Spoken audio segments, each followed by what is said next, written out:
So welcome to my FIFA 23 review. I've been playing FIFA 23 for a few weeks now, and it's time for the full review. I've given my thoughts on a lot of different things over the last few weeks, but I wanted to make a video where I consolidate everything that I have to say about FIFA 23 in one spot so it can help you out in your purchasing decision. If you still haven't bought the game yet, you might be waiting for sales, you might be waiting for Christmas, you want to know if it's worth buying the game. And today I'll give you my thoughts and I'll give you a verdict at the end as well. If you do enjoy the video, please leave a like for me and make sure you subscribe to get more FIFA 23 videos. I'm going to start with gameplay, and this review is going to be based on next-gen offline gameplay only. I don't play online and I don't play on the old gen consoles like a PS4. So this is going to be based on PS5 gameplay experience only. And in terms of the gameplay, it plays like something you would expect from a FIFA game. It's not going to play like a PES or eFootball. It doesn't do that. It still has that FIFA feel to it, which some people hate, some people like. But I will say that the game speed on default at the moment feels a little slower than normal. That could be something you like if you want more realism, or it could be something you don't like if you prefer fast FIFA. But regardless, you can change the game speed in the settings anyway, so it doesn't really matter. You can do slow, you can do really fast. Obviously the AI changes. Some people say the AI on slow is terrible, so you might need to use sliders and that, but you know, the game speed on default feels a little bit slower, but it still has that FIFA feel to it. Now, of course, with the gameplay, pace still matters. Every year, every FIFA game, pace always matters. The faster your players, the more agile they are. The ball stats, the dribbling stats, they all matter. So the better they are, the better the game is going to feel for you. If you use sluggish players with low stats, they're not going to play as good. They're going to be slow to react and stuff. It's not a good experience. So make sure you use fast players, more agile players, better dribblers and stuff. It will help your gameplay experience. Now, when it comes to set pieces, there's a new set piece system. With the free kicks, I'm not really a fan at the moment. I still need time to practice, still need time to figure it out. I've only scored one free kick so far out of all the free kicks I've taken, but I feel like I'm getting better with the whole mechanics, so I'm going to keep practicing that. Sometimes I like simpler mechanics to do free kicks and other set pieces, but EA likes to change it every 4 years for some reason. The grass on next-gen FIFA looks fantastic. I never thought I'd fall in love with grass, but this year I have, and the grass on next-gen FIFA 23 is much better than before. It looks fantastic in my eyes. Pitch degradation also occurs with the grass as well, so as players do slide tackles, you'll see skid marks on the floor. As they do celebrations that slide, you know, you'll see that as well, and it sort of stays for the whole duration of the game. So the grass looks fantastic, pitch degradation looks nice as well. Sometimes with the keepers, they're a little bit dodgy. Sometimes your keeper can't save normal shots. There's this one dodgy diving animation that is so annoying. The keeper sort of falls to the floor when the ball is shot straight at him. So it's like a dodgy animation. It's hard to explain, but when you see it, you'll know it, and it annoys you all the time. Otherwise, sometimes the keepers are good, sometimes maybe bad as well. You might want to use sliders to help with that. One thing I really enjoy at the moment is the new power shot feature. It's very, very fun to do. You hold L1 and R1 at the same time and then you shoot and you generate a new power shot. And if you do it right, you can score some really nice goals, or the keeper has to work really hard to save the shot because there's so much power behind it. It was something that I kept on doing as I played the game, so I'm really enjoying it at the moment. It works well with players like Ronaldo, Haaland, Bruno Fernandes, those guys that can shoot. You're not always guaranteed a goal with the power shots, which is nice, but when you get it right, it's so satisfying. In terms of commentary, I feel like the commentary has improved, but it's something that I turn off almost straight away anyway because I have to record content, so most of the time I play with my commentary off. But when I did use it, when I did hear it, I noticed that the goals analysis was a bit better. You know, they say new stuff, so nothing really wrong with the commentary. In terms of animations, you do notice new animations, which makes the gameplay look smoother as well. Keepers also have new animations here and there.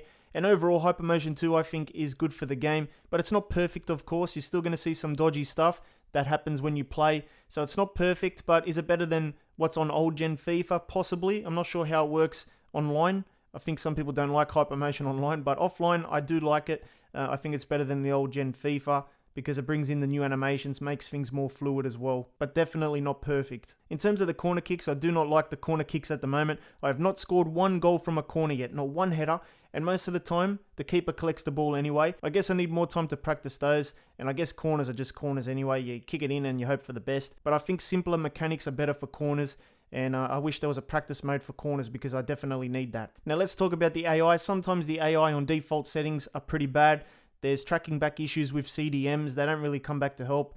the same stuff every year. You can ping balls over the top, and you can do 1-2s to get past the defensive lines. To combat this, I did use sliders using Matt Tennell's and Operation Sports slider settings, and I noticed a big improvement to the gameplay in the AI. Literally, the AI defense turned into prime Maldinis. So I do recommend the sliders for a better and more challenging experience in general, especially for career mode players. The default settings this year are just not enough on its own. So I think this year you're going to need the sliders to tune it up, make things a little bit better, a bit more harder, because at the moment on default, it's good, but it's not the best. So next up, I'm going to talk about the practice arena. If I don't talk about it, who's going to talk about it? I am the practice arena advocate on YouTube for FIFA games. And this year, there's one improvement. You do get to practice your free kicks with a wall now.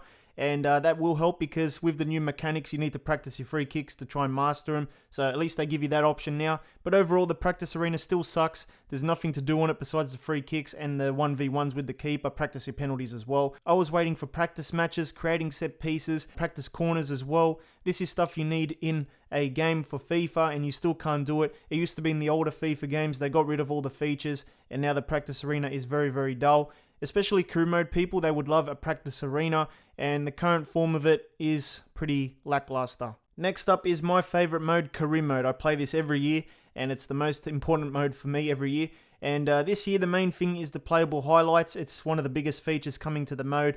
It's not my favorite thing, but I do see its purpose. I did use it a little bit while I did my career mode series, and it lets you play matches very quickly, and it lets you play those matches that you probably would not play in career mode, like those boring cup games or games against the team coming last in the league. Whenever you would sim a game fully, you can now use the playable highlights to play the games, have some control, and try and get a result out of those games. You can have some challenging games using playable highlights. I did have a few during my career mode save, but I always feel like I'm at the mercy of the game generating good attacks for me. Sometimes they don't do that. Sometimes it's a little bit dodgy. You don't really have much control over the games, but you go into it knowing that anyway, so I guess people expect that. Like I said, it's not my favorite thing. It's not something I'm going to do a whole season on, but I'll use it here and there. It's good to have in the game. It's sort of in between playing a game or visually simming or quick simming. So it sits in between, and you use it when you want it. Now, EA also advertised new menus for career mode, and I guess it's one of the big features this year as well for career mode.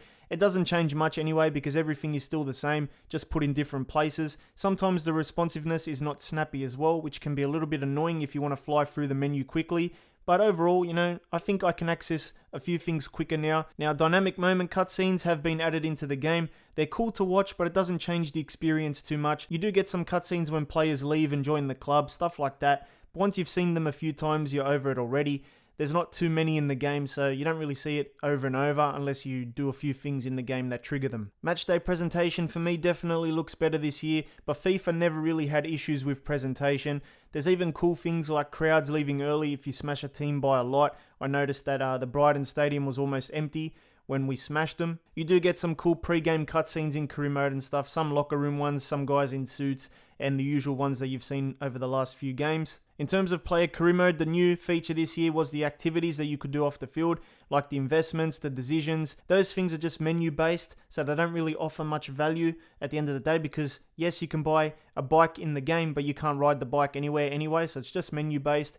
But at least there's something to do off the field in player career mode. Obviously, it doesn't even compare to NBA 2K or anything like that. In manager mode this year, one of the major features that got added as well was playing as a real manager. Now that sounds like a fantastic feature until you realize there's like 30 real faces available only. Some popular managers like Arteta and Ten Hag have generic faces, so it makes you question if it's even worth using them instead of using your own guy. It's a good feature for the managers with real faces, but unfortunately there's not many to pick from, so it's a bit limited, and it's not very good if your guy doesn't have a real face. Now there's also a transfer analyst feature, and it's a feature that you look at but you don't care too much about, I think, because it happens after the deal has already been completed. So it's basically a feature that tells you whether you did a good job or a bad job with your signing. Create a Club lets you design the third kit now, which is cool, and you can also customize your players much more now, like player names, attributes and stuff like that. You can create basically your own team based on a school team, based on your family members, do whatever you want. You can pick a goalkeeper kit for the club as well now, but the problem is that you cannot customize it like you can with the others. You can only select from generic goalkeeper kits, which look horrible. They're not branded as well, so there's no Adidas, no Nike. You do get to choose your third kits as well now, and they're branded, so they look alright, but the goalkeeper ones look bad. Now, in terms of new features, Career Mode also gets the addition of AFC Richmond, which is a new club based on the TV show Ted Lasso. They're a cool addition, and you do get some face scans and Ted Lasso as a real manager as well. It's only good if you watch the show though, because if you didn't watch the show, you probably do not care about Richmond. But if you care about the team, then it's good to have in the game, I guess. Try them out in Career Mode. They're pretty fun. They're a pretty decent team. But to sum it up, player Career Mode is basically you playing the games on the pitch. You train a bit, you get the odd cutscene here and there, and then you do the off-field activities like the financial stuff, the decisions and all that off the field. That's basically it. And to sum up Manager Mode, it feels very similar to last year, and it lacks major new features like staff members, club facilities, stadium creator, sponsors, and more. Career Mode to me just feels years behind another sports game like NBA 2K. There's a lot that they can do with the mode, but this year, once again, it's just an incremental upgrade. You're not really missing out on too much, I think. Next up, we talk about the world's favorite game mode, Ultimate Team. And that's obviously the focus for EA each year because it generates the most money. I did not play foot much because I'm not interested in the mode. Maybe I should be. It might be more beneficial for me to play Ultimate Team on YouTube, but I just can't get into it. I'm not the best man to tell you if it's good or not, but I guess foot is foot. If you liked the mode in the past and you played FIFA 22 Ultimate Team, you're probably going to play it again in FIFA 23. I don't know how the online gameplay experience is, so maybe check out other people that play Ultimate Team and see what they have to say. Now, Volta is up next, and I don't know how many people care about Volta, but Volta is Volta. There's really nothing else to say here. I played for a couple minutes and then I left it. I only touch it when I really feel like it, when I want to play something different, but overall, it's not a mode that I keep going back to and playing. The Volta gameplay is alright, there's nothing really else to say here. And then finally, we have Pro Clubs as well, which is a mode that I did not play. Maybe check out the YouTubers that play Pro Clubs, they might have more to say. I just don't play Pro Clubs, never did. So I don't have any experience on it, unfortunately. I'm not the guy for that. This year, the women's teams have included the English Women's Super League and also the French League as well. So basically, you can hop into a game now with the club teams rather than international teams.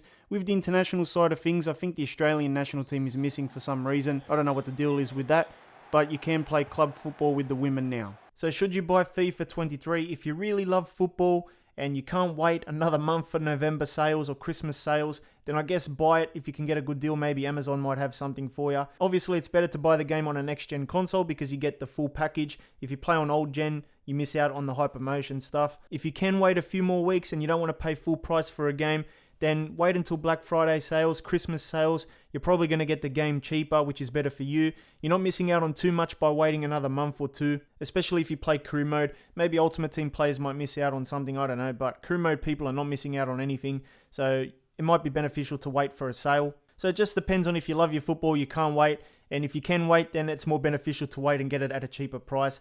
Overall, FIFA 23 still plays like a FIFA game would on the field. Presentation and licenses are best in class. Juventus returns as well this year. Foot is still the main focus, and Career Mode is still missing major upgrades as well. I'm more interested in knowing what EA is going to be doing next year for EA Sports 24. We all know that this is the last FIFA game, and maybe they're saving all the big stuff for next year. FIFA 23 just feels like an incremental upgrade, and hopefully the future is bigger for this game. It's also important to remember that this game will also get the World Cup DLC for the 2022 Men's and the 23 Women's World Cups. They're going to be coming very, very soon, so you might want to get the game just for the World Cup DLCs. And I think it's also worth mentioning that if you want to try out FIFA, but you don't want to buy the full game, you could always sign up for an EA Play subscription on any device and get a 10-hour free trial as well. That's probably going to be your best bet to see if you actually like the game or not before buying.